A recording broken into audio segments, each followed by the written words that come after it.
tesis doctoral de Daniela de Palma, titulada Bordes de caminos en un pastizal modificado de la pampa deprimida como hábitat para aves, disponibilidad de recursos y éxito de nidificación, que fue dirigida por la doctora Miriam Mermoz, y los jurados que actuaron y que siguen actuando en la evaluación son los doctores Alberto Sosa, Laura Vélez y Mariano Codecido. Así que entonces damos comienzo a la exposición de Daniela. Bueno, gracias. Bueno, primero que todo, gracias a todos por estar presentes, al menos de esta manera remota. Y sí, como decía Viviana, les voy a estar contando acerca de mi tesis doctoral. Primero vamos a introducir un poco acerca de, a ver si se pasa la... No sé si ustedes están viendo que se cambia la diapositiva, ¿no? No. Bueno, a ver, estoy tratando de poner fin de la presentación. Vamos de vuelta. Sí, porque no se me sabe cambiaba la... no compartiste la pantalla del PowerPoint. Volvé a entrar y volvé a compartir. Ah, ok, sí, ahí está. Ahora sí se cambia, me parece. Si ustedes Sí. pueden ver la diapo de la introducción, perfecto. Sí, ahora sí. Perfecto.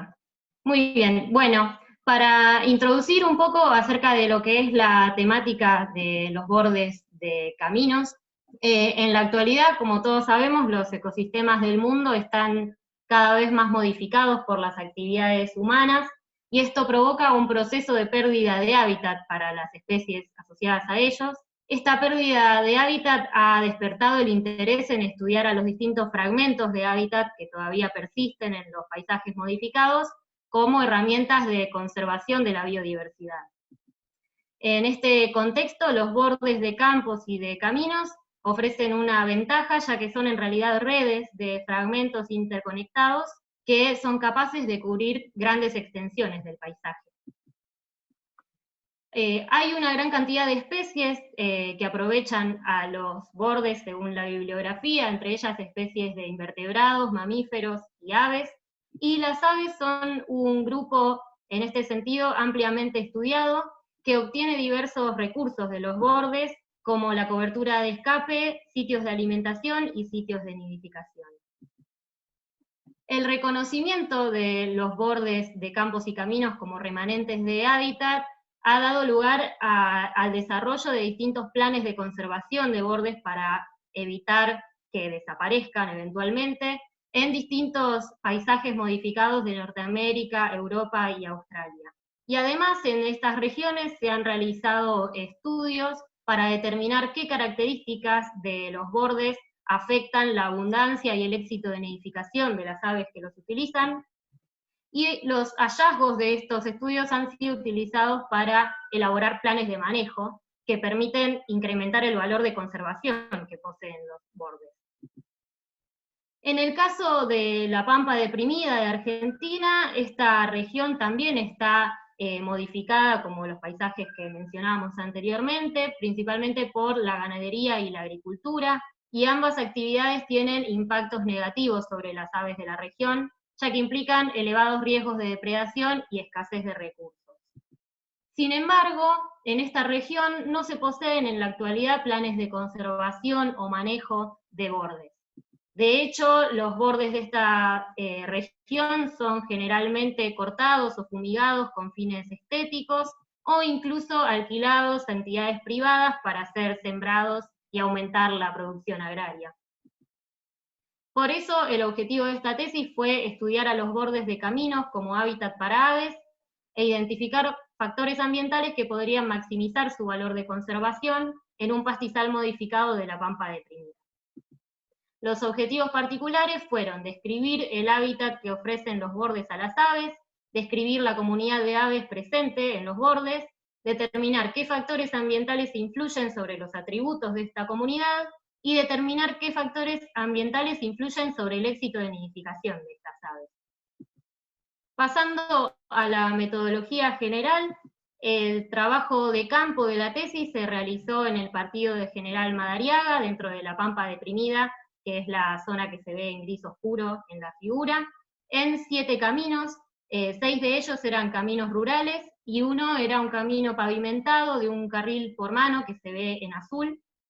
Sin embargo, todos estos 7 caminos tenían una baja intensidad de tránsito, ya que todos son de uso interno y comunican a la ciudad de General Madariaga con pueblos o parajes rurales. En un ensayo con nidos artificiales que vamos a ver más adelante, también se incluyó un camino más transitado de 2 carriles por mano, pero esta diferencia de tránsito entre caminos fue tenida en cuenta en el análisis de los resultados de este ensayo, como vamos a ver más adelante. Bueno, a lo largo de estos caminos se seleccionaron en total 90 sitios de muestreo, que consistieron en fragmentos de bordes de camino de 200 metros de longitud, que abarcaban la superficie comprendida entre el límite del camino y el alambrado que delimita el campo adyacente. Además, ya que estos sitios de muestreo estaban separados entre sí por al menos 800 metros, esto permitió el poder medir variables a escala de paisaje para cada uno de estos sitios, que, como sabemos, pueden influir sobre la abundancia de aves que veamos a escala local.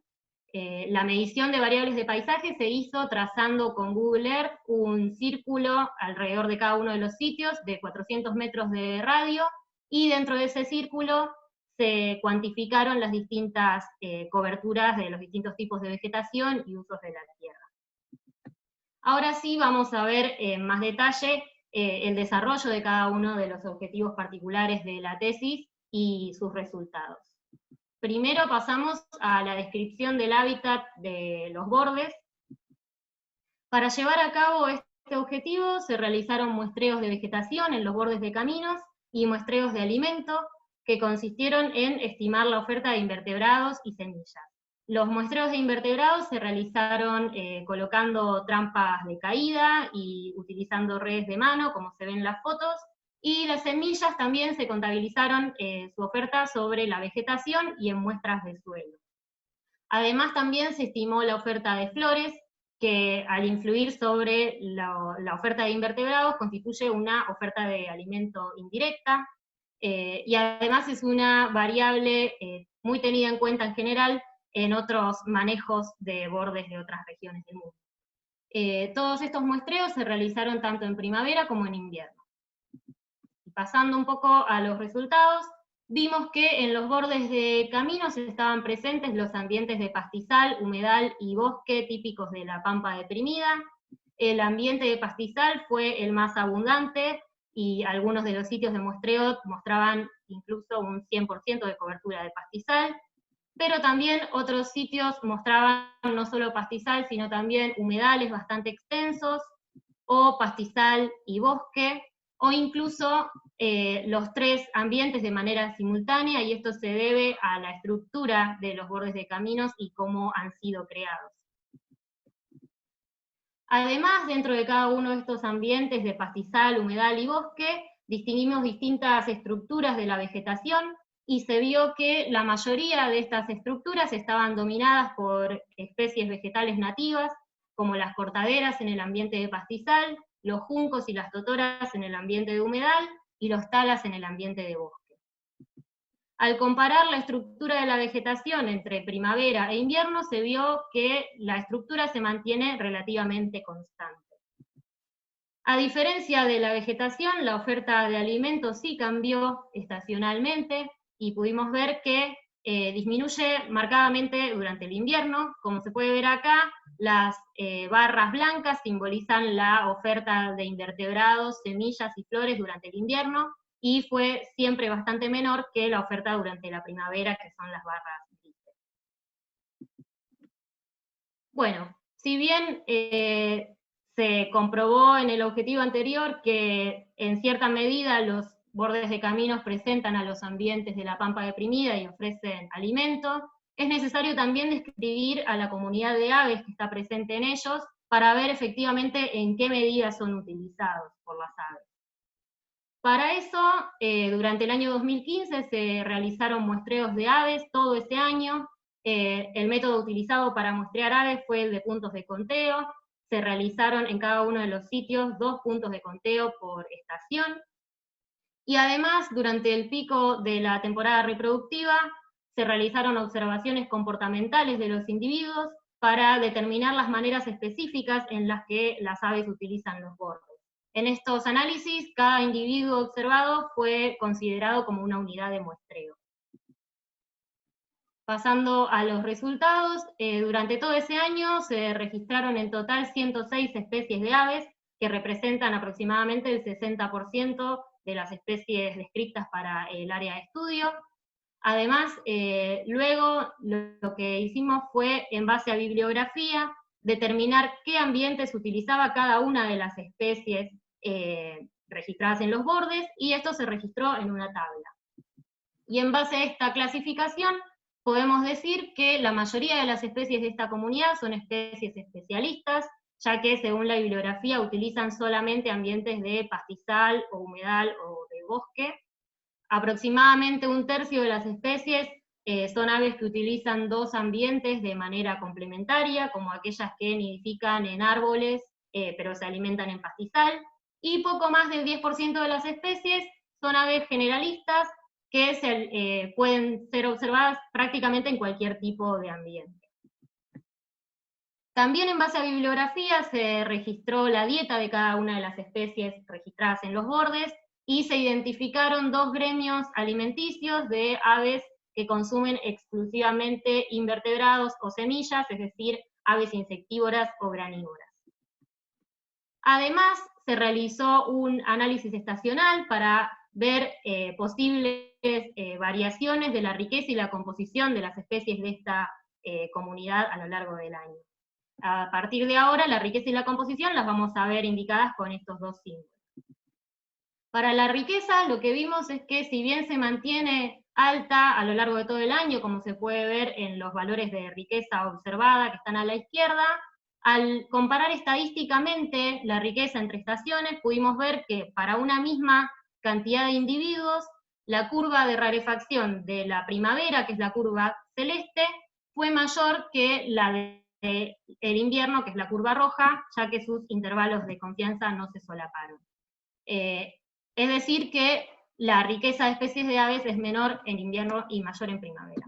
Esta menor riqueza de especies de aves en los bordes de caminos durante el invierno podría deberse a que los individuos se movilizan en mayor medida a otras zonas del paisaje en busca de alimento, probablemente, ya que hemos visto que es más escaso durante el invierno.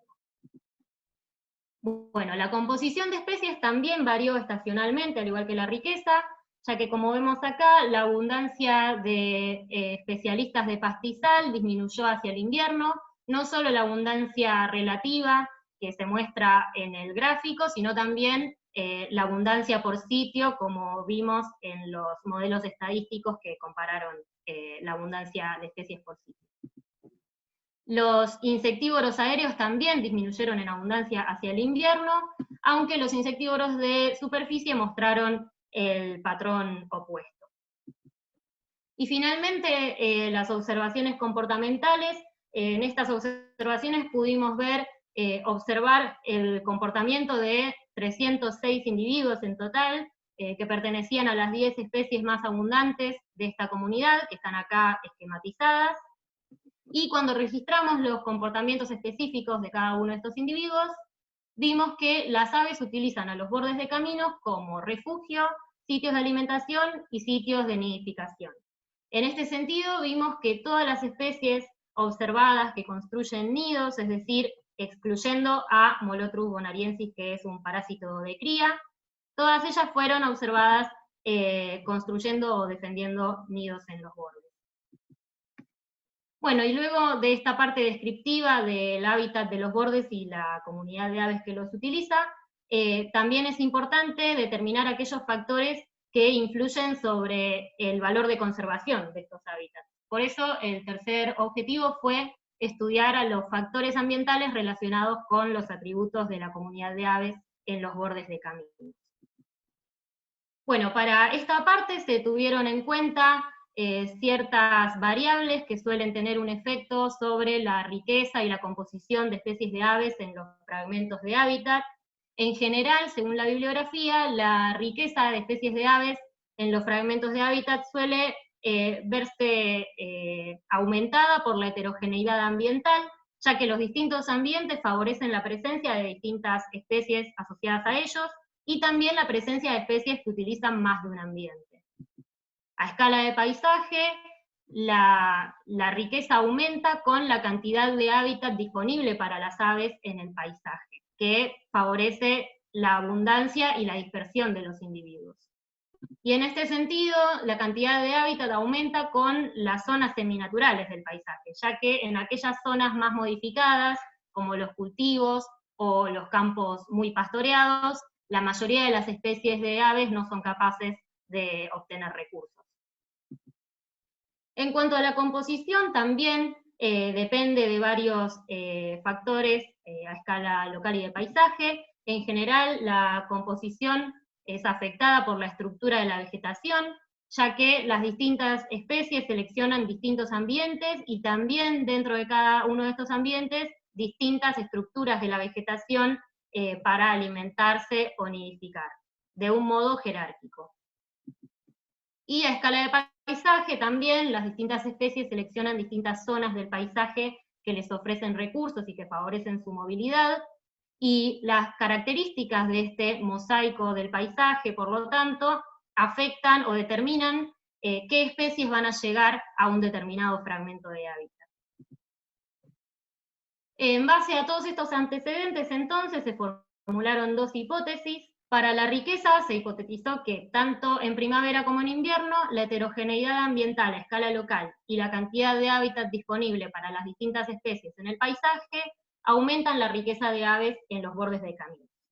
Y la predicción en este sentido fue que la riqueza de aves en los bordes de caminos aumentará con la diversidad de ambientes de esos bordes, calculada como el índice de diversidad de Shannon, y con la cobertura de áreas seminaturales en el paisaje. Para la composición se planteó que tanto en primavera como en invierno la estructura de la vegetación a escala local y las características del mosaico de coberturas en el paisaje afectan la composición de especies de aves en los bordes de caminos. En este sentido, la predicción fue que la composición de especies de aves en los bordes de caminos, es decir, la identidad de las especies y sus abundancias relativas, cambiará con las distintas estructuras de la vegetación dentro de cada uno de los ambientes de los bordes de caminos y con las distintas coberturas de los usos de la tierra y las zonas seminaturales del paisaje. En este sentido, a medida que aumente la cobertura de tipos de vegetación más semejantes a la vegetación original, habrá más especies especialistas y menos generalistas. Además de estos patrones generales de riqueza y composición de especies de aves, se tuvo en cuenta en esta parte de la tesis la estacionalidad.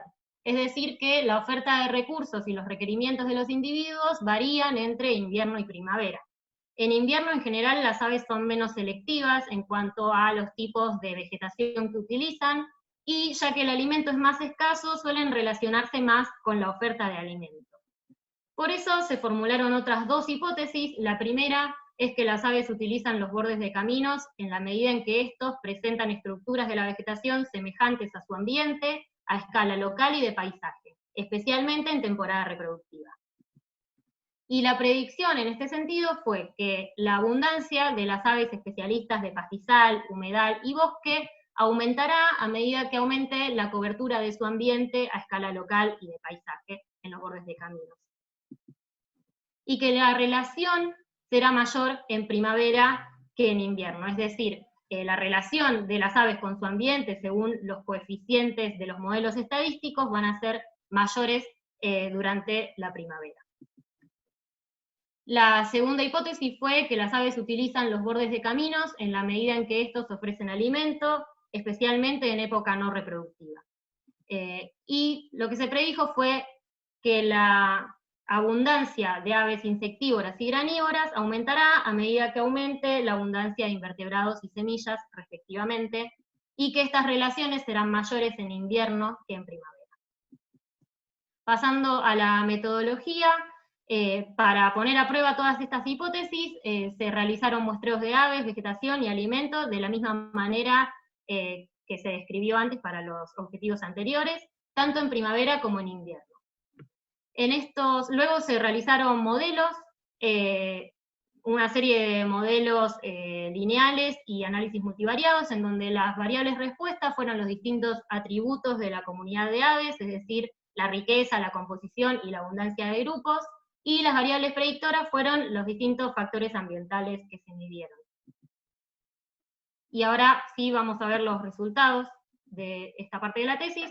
Para la riqueza vimos que las predicciones se cumplieron parcialmente, ya que durante la primavera la riqueza de especies de aves en los bordes de caminos aumentó con la diversidad de ambientes y con la cobertura de bosque nativo en el paisaje. Sin embargo, la cobertura de humedales y pastizales en el paisaje no resultaron significativas. Pero durante el invierno la riqueza no se asoció con ninguna variable ni local ni de paisaje. Pasando a la composición, se vio que varias variables locales y de paisaje tuvieron una asociación significativa con la composición según el análisis de redundancia realizado, coincidiendo con la predicción. En particular, la cobertura de juncal totoral y de árboles nativos en los bordes de caminos fueron las dos variables de mayor peso sobre la composición, y si vemos el plot de este análisis, podemos ver que estas dos variables se relacionaron con la gran mayoría de las especies de aves. Pero además cabe destacar que la variable cortaderas, es decir, la cobertura de cortaderas en los bordes de caminos, fue la única variable que se relacionó con las abundancias de aquellas especies que nidifican en pastizal.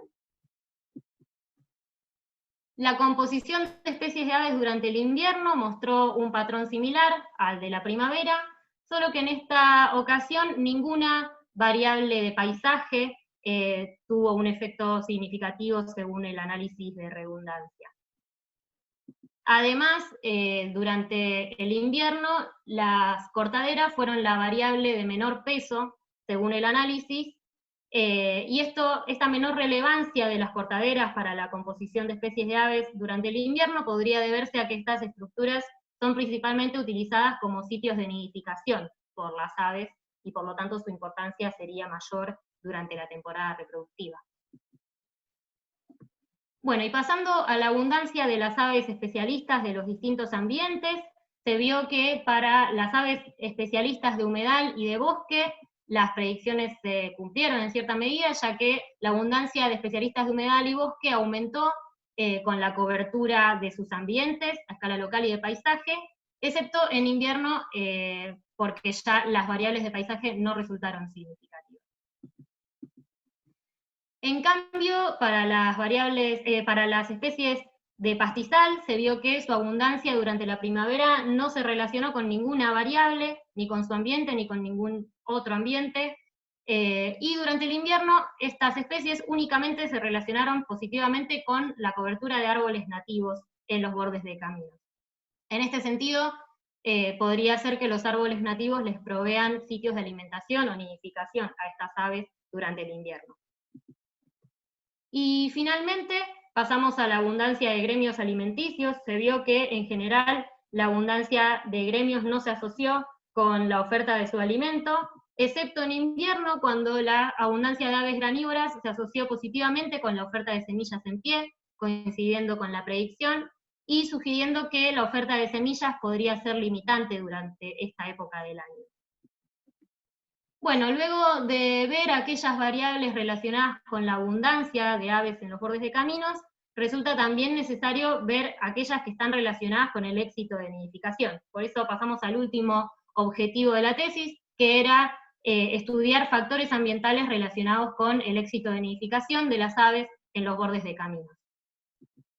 Para estudiar el éxito de nidificación es necesario tener en cuenta que la depredación es el principal factor que afecta al éxito de nidificación de las aves y por lo tanto al estado de sus poblaciones. Por eso es fundamental en proyectos de conservación estudiar aquellos factores que se relacionan con el riesgo de depredación de los nidos.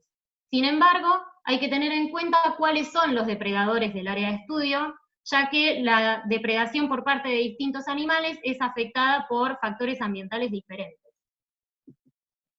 En general, el éxito de nidificación a escala local está relacionado con la detectabilidad del nido por distintos predadores.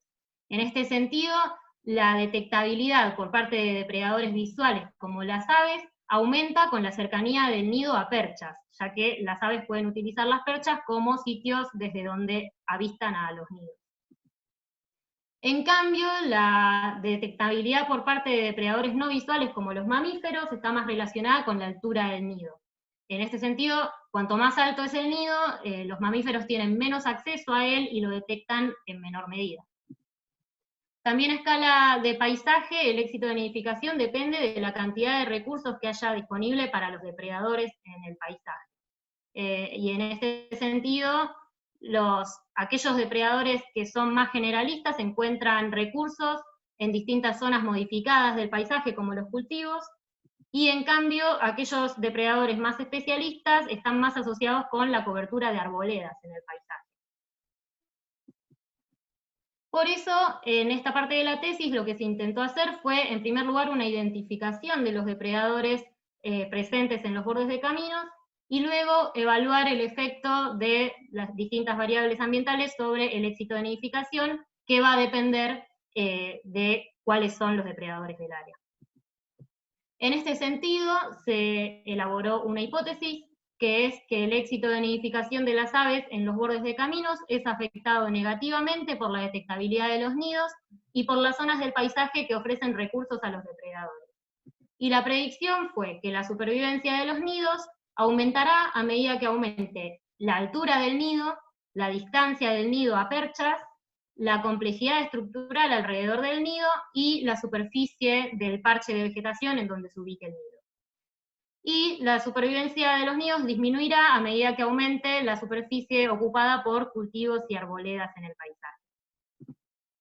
Pasando a la metodología, para la identificación de depredadores se utilizaron nidos artificiales. En cada uno de estos nidos artificiales se colocaron 2 huevos de codorniz, uno fresco que se utilizó como cebo, y otro relleno de parafina para poder luego identificar las marcas de los distintos depredadores sobre la parafina. En total se ubicaron 60 nidos sobre el suelo de los bordes de camino y se monitorearon durante 16 días. Como dijimos antes, durante este ensayo se utilizaron también bordes de caminos de un camino que estaba más transitado que los demás, pero estas diferencias se tuvieron en cuenta ya que antes de analizar los resultados se comprobó que la supervivencia de los nidos fuera homogénea entre caminos. Luego, para el análisis del éxito de nidificación, se buscaron y monitorearon nidos naturales. Esto se hizo en 34 de los sitios de muestreo. Ahora hablamos solamente de aquellos caminos poco transitados. La búsqueda de nidos se hizo mediante un método sistemático y en base a claves comportamentales de los adultos, y luego de encontrarlos se visitaron regularmente hasta que el nido fracasara o fuera exitoso, es decir, produjera al menos un volantón. En total se encontraron 114 nidos que pertenecían a 18 especies de aves y se ubicaban en distintos sustratos: cortaderas, cardos, humedales, talas y espartillados. Y pasando a los resultados, de los nidos artificiales, poco más de la mitad fueron depredados, principalmente por mamíferos pequeños y medianos, y en menor medida por aves y ofidios. En este sentido, los mamíferos suelen utilizar a los bordes de caminos y a otros hábitats lineales como corredores en los paisajes modificados, y esto podría sugerir entonces que su abundancia es relativamente alta en estos bordes de caminos. Y en cuanto al análisis del éxito de nidificación, se vio que el éxito aparente de los nidos naturales, es decir, el porcentaje de nidos naturales exitosos fue 36%, la mayoría de los fracasos se debieron a eventos de depredación y en menor medida al abandono de nidos parasitados.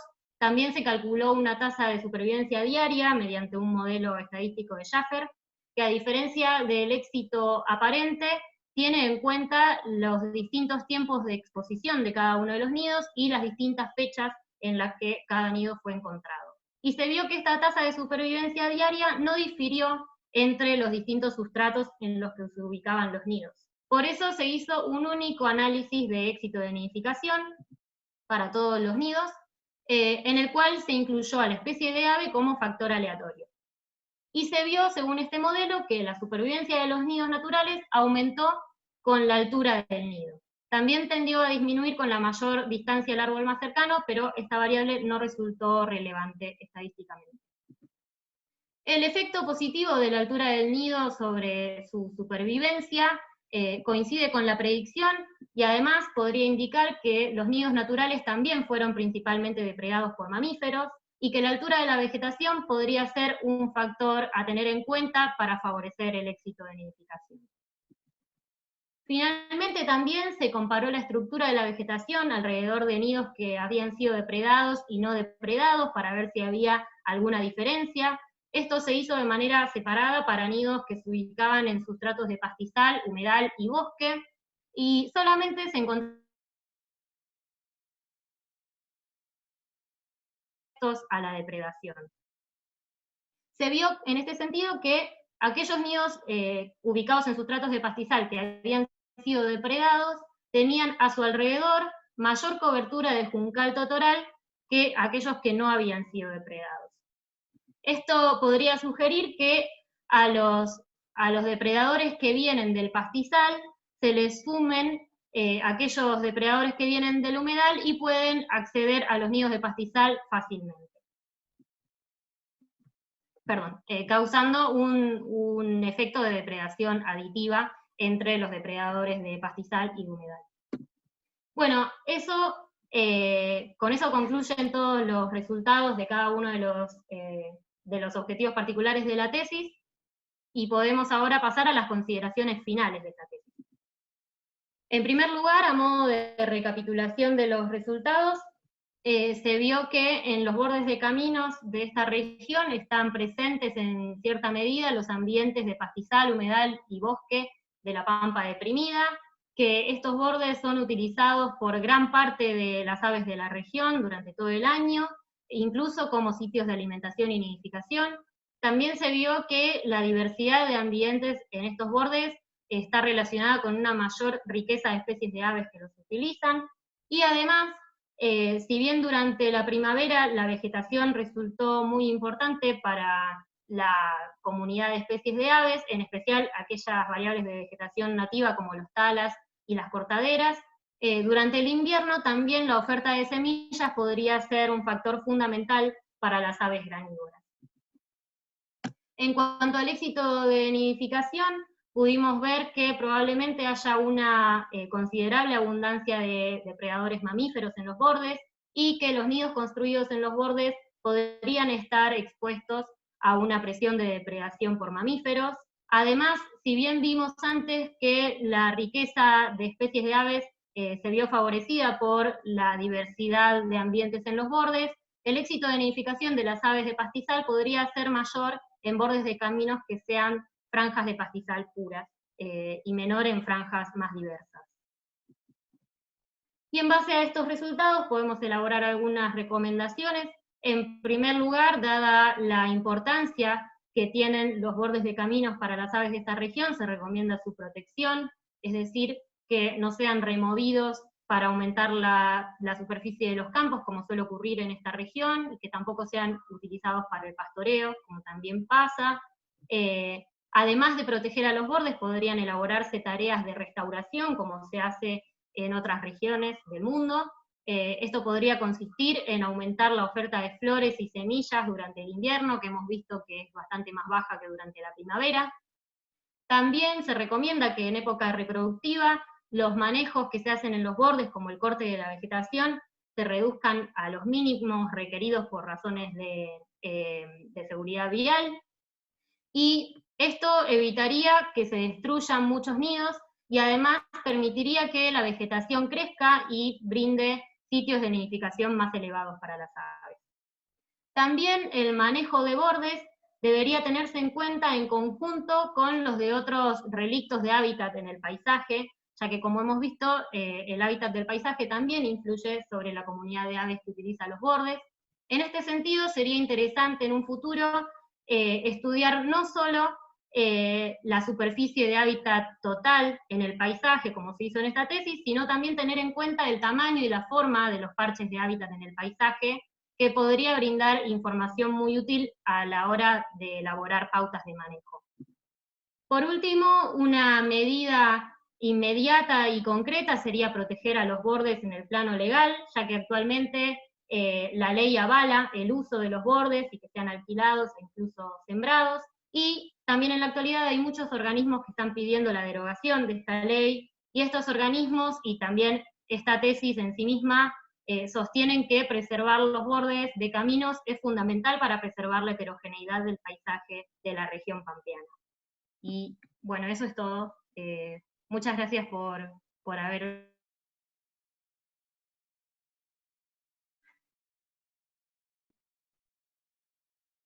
Bueno, Daniela, por favor, ¿podés dejar de compartir pantalla a partir de ahora?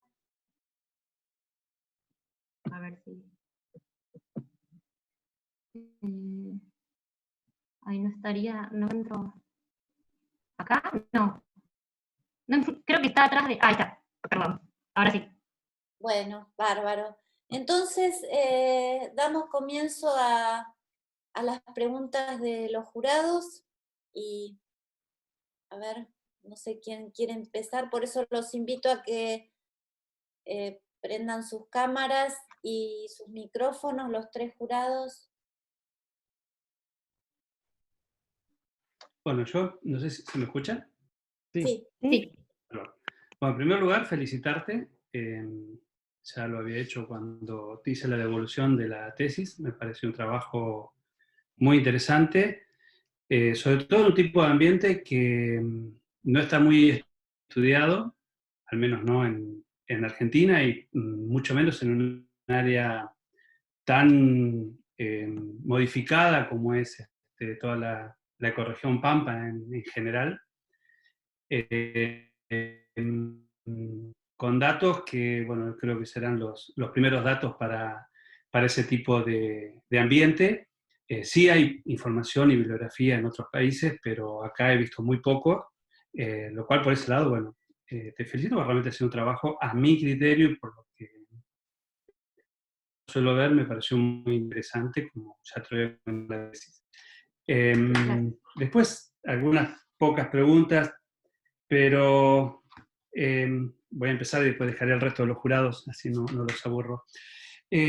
Cuando vos arrancás la tesis y hablas de los bordes del camino como corredores y haciendo un poco un parangón casi con toda la tesis, si bien es cierto que es un muy buen sitio para la conservación de las aves, también lo es para sus predadores. Entonces, la pregunta es, pues digo, un poco compleja, o sea, usando esa frase y más lo que dijiste casi al final, si vos crees que esos bordes de camino terminan siendo también un corredor que puede llegar a atraer predadores y de esa manera poder aumentar la predación sobre, en este caso particularmente las aves, que son tu grupo de estudio. Eso por un lado como una pregunta general. Sí, que terminen funcionando como trampas ecológicas. Exactamente. Sí, a eso me refería con particularmente. Sí. Bueno, sí, en principio la idea del capítulo que analiza el éxito de nidificación de las aves en los bordes no era evaluar si eran buenos o malos, digamos, si presentaban un éxito alto o bajo las aves en estos ambientes, sino evaluar, bueno, dentro de los factores que influyen sobre ese éxito, de qué manera se podría modificar o qué es lo que está afectando, cómo es la depredación, más allá de describirlo como algo bueno o malo. Sí, yo creo que son como decía creo en la introducción de la tesis, y como se suele hablar de los bordes de caminos, son una de las pocas oportunidades para conservar el hábitat de la región pampeana. Entonces, más que compararlos con otros hábitats, decir, bueno, esto es una de las pocas posibilidades que tenemos para utilizarlos como herramientas de conservación y de qué manera se puede optimizar, digamos, pero es cierto que sí, que como sirven de hábitat a las aves, sirven de hábitat a otros grupos que pueden incluso ser depredadores. Ver cómo se puede optimizar esa situación. Está bien, perfecto.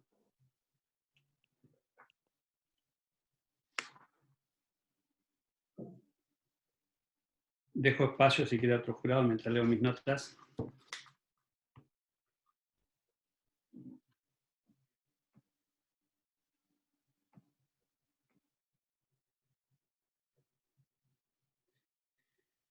Bueno, ya que estamos. Vos hablaste de especies especialistas y especies generalistas. Eso, si no entendí mal, lo hiciste en base a la bibliografía para cada una de esas especies, qué tipo de hábitat prefieren. Ahora, siendo, digamos,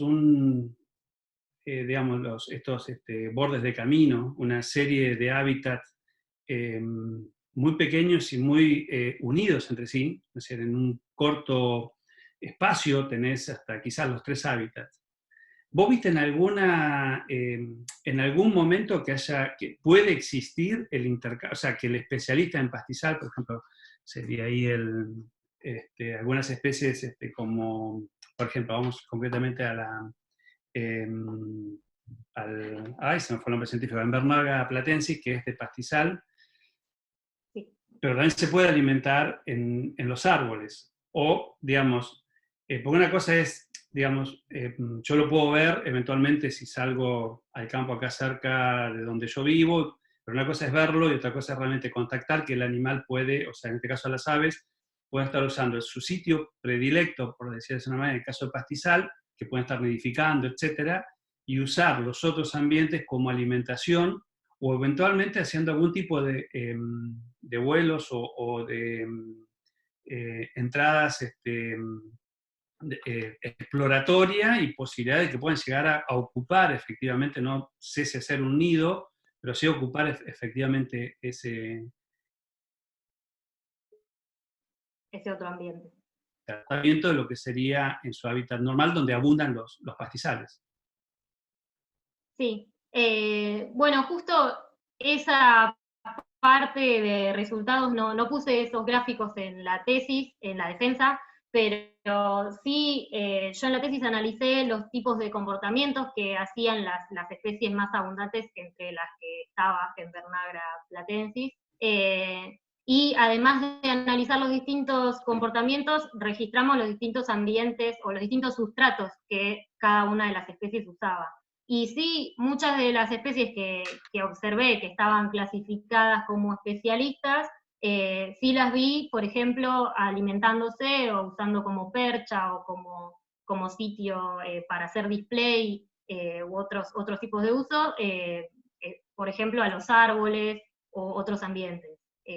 Así que sí, en cierto modo, como se planteó en esa parte, yo creo que podrían beneficiarse por la heterogeneidad de estos bordes, al menos en ese sentido. Después está el tema de que tal vez la proximidad a otros ambientes aumente tal vez su predación, pero la depredación de sus nidos, digo. Pero sí hemos visto que sí, que cuando hicimos las observaciones comportamentales, hay algunos comportamientos que las aves supuestamente especialistas de pastizal utilizan otros tipos de sustratos.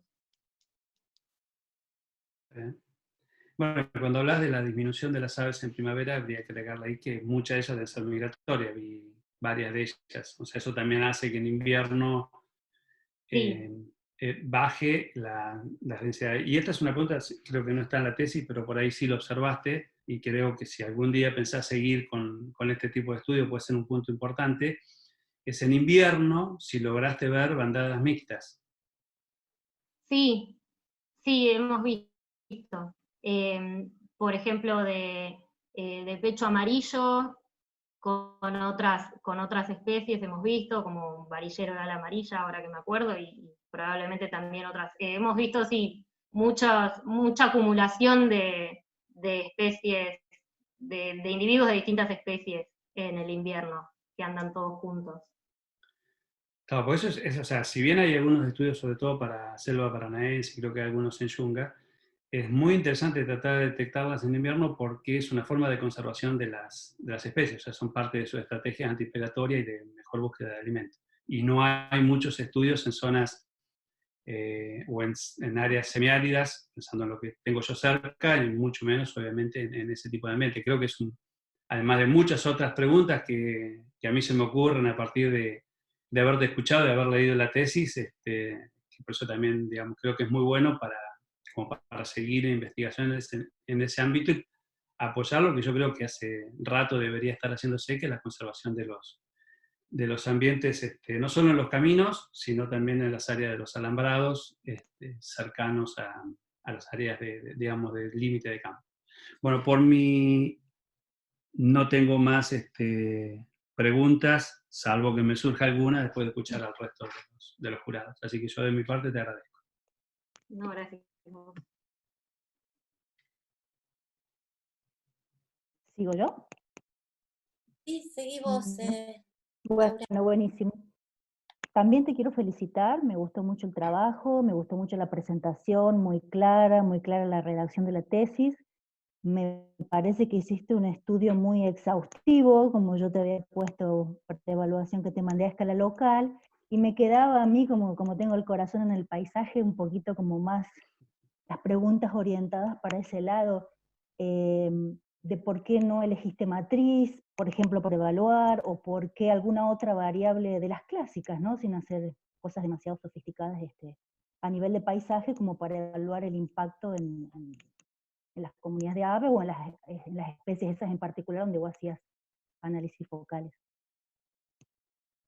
Sí, sí, en realidad cuando se planteó este trabajo, como la finalidad en cierto modo era proponer pautas de manejo para los bordes, que son aquellas zonas públicas sobre las que nosotros podemos hacer recomendaciones.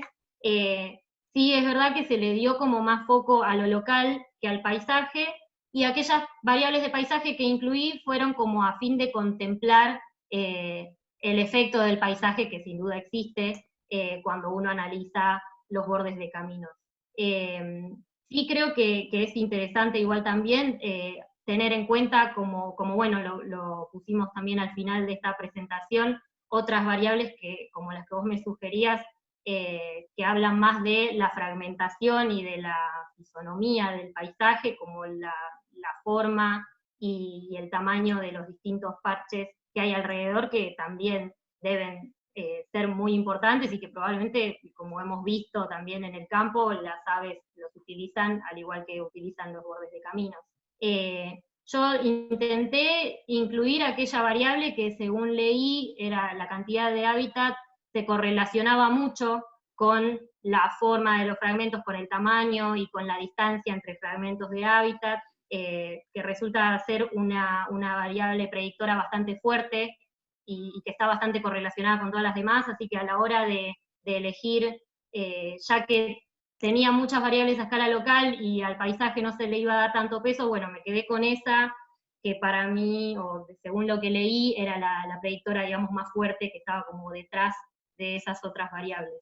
Pero sí, sin duda también estaría interesante incluir esas otras variables de fragmentación y hacer recomendaciones sobre estas otras áreas que también son Sobre todo en importantes y la probablemente parte, sean. sobre todo en la parte de evaluar la red, como son justamente relictos de borde, ver a lo mejor la distribución espacial de esos remanentes de hábitat natural que quedan, o menos modificado por lo menos, como qué influencia tienen las comunidades.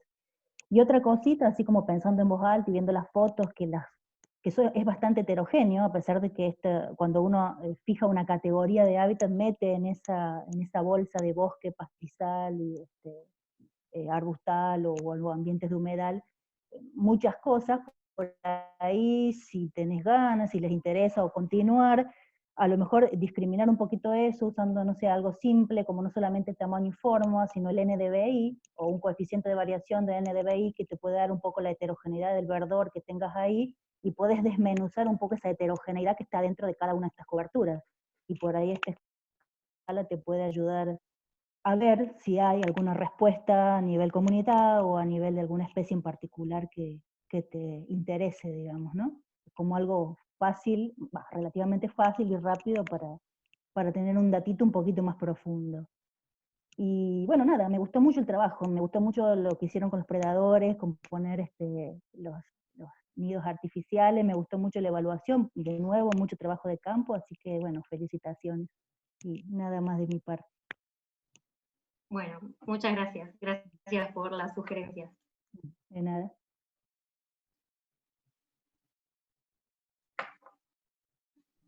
Mariano. Sí. ¿Me escuchan? Sí. Bueno, Daniela, me sumo a las felicitaciones, tanto de Alberto como de Laura. Coincido, sí, que hiciste un gran trabajo de campo, que teniste una gran cantidad de preguntas biológicas, y en cada temporada te propusiste un objetivo, bueno, lo intentaste cumplir. En general, vi en la presentación que respondiste gran parte de las dudas que yo te había planteado en las correcciones. Así y todo, bueno, por ahí lo que estuvo bueno es que tomaste que en el título pusiste el contexto donde está hecho este trabajo, porque si bien la región pampeana es muy grande, lamentablemente por el uso intensivo que tiene hoy, los bordes no están presentes en todas sus unidades ecológicas. Y de las pocas unidades ecológicas que mantienen bordes, la pampa deprimida es una. Después la pampa interior también mantiene bordes, pero después lo que es la pampa ondulada, la zona núcleo de Argentina, o la pampa austral con sus cultivos invernales de trigo y de soja en el verano, que desplazó a la ganadería, hacen que casi no tengan bordes. Entonces, es como que no hay estudios de este tipo porque prácticamente no hay bordes. Los pocos remanentes de bordes están en la pampa deprimida donde trabajaste vos. E incluso en la pampa deprimida, los tipos de bordes que vos muestraste, si bien tienen los ambientes típicos de la región, tiene un ambiente que está más en la costa, que es el talar. Entonces son bordes interesantes, muy interesantes de por sí, pero para ese sector de la pampa deprimida. Me pareció muy bueno que lo hayas agregado en el título, y que capaz que el título todavía es como que le falta eso que te había dicho, de que no tiene esa parte del objetivo que es identificar el valor de conservación de esos bordes. En cierta forma es como que rescatan un pedacito de la diversidad original que anteriormente se extendía a toda la región Pampas y está relegada a la pampa deprimida. Eso por un lado. Por otro lado, no tengo muchas preguntas porque me quedó muy clara la presentación. Sí tengo un modo de sugerencia, quizás, relacionándolo con este sentido del valor de conservación. En general, capaz que haría falta hacer más foco en las aves que le dan la identidad a la ecorregión, y no tanto concentrarse en las aves de bosque, porque los bosques llegan acá a la región están mejor representados en el Chaco, o en el Espinal, o en la zona del litoral, o los humedales también están extendidos a nivel regional, también por fuera de la pampa deprimida. Pero las aves de pastizal y las aves de pastizal alto que vos encontraste en los bordes son quizás las de mayor valor de conservación. Entonces, cuando uno por ahí hace las recomendaciones, apuntar a esas especies. No sé qué pensás vos. Sí, cuando leí el comentario en la evolución de la tesis, me pareció un buen punto. Ay, perdón, ahora sí me escuchas. Me parece que sí, que es importante resaltar aquellas especies que le dan identidad a la región, que tal vez con esta clasificación que yo les di, de especialistas de pastizal, bosque y humedal, se pierde un poco en aquellas especies que tal vez utilizan tanto pastizal como remanentes de humedal, y no se les da la clasificación de especialistas, pero eso no significa que no sean especies que le dan identidad a la región. Yo intenté, bueno, hacer una salvedad en base a ese comentario, en ese análisis de redundancia en el que se muestra que la cobertura de cortaderas se relaciona con la abundancia de todas estas especies, que casualmente, bueno, son el pico de plata, el mixto, el pecho amarillo, todas esas especies muy características de esta región, que bueno, que tal vez algunas de ellas no están clasificadas como especialistas, pero en ese análisis me parece que sí se nota que están influenciadas también estas especies por las características de los bordes, y bueno, intenté resaltarlo en esa parte, pero también sería interesante hacer esta otra clasificación tal vez que vos proponés, como tal vez por el área de distribución que tienen, en base al área de distribución más que a los ambientes que utilizan, y hablar de las especies típicas, emblemáticas de esta región, y las que no lo son tal vez, para un futuro. Y justo vos mencionaste los análisis de redundancia, se ven bien, que las 3 especies se relacionan a los cortaderales tanto en invierno como en primavera. ¿Y por qué después Sí. no hay efecto del elemento del borde en la abundancia de esas especies? ¿Te acordás? Ahí Sí, solamente lo eso encontrás en era también invierno. algo Mm.